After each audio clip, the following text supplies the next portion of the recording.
শুধু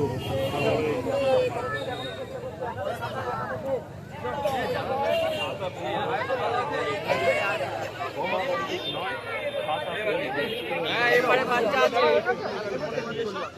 লাইন বেঁকে গেছে লাইনটা সোজা করো তো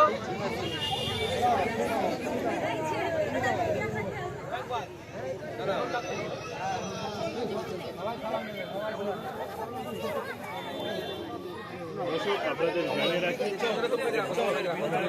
কর্মী সভা থেকে জনসভা থেকে কর্মী সভায় বলে আসেন যে বোমা বন্দুক নয়, ভাঙড়ের পরিচয় হোক খাতা পেন, সেই খাতা পেন বাচ্চাদের হাতে তুলে দিচ্ছেন স্বনামধন্য ভাঙড়ের বিধায়ক আইএসএফ চেয়ারম্যান নওশাদ সিদ্দিকী। তারা জানেন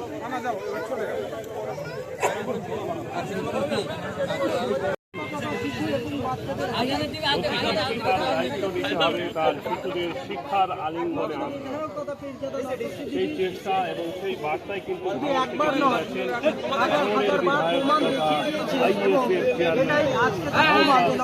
বারংবার বলতো যে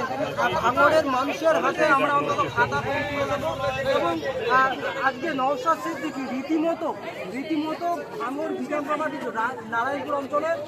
ছোট ছোট শিশু এবং বাচ্চাদের হাতে এক হাতে খাতা এক হাতে পেন তুলে দিচ্ছে।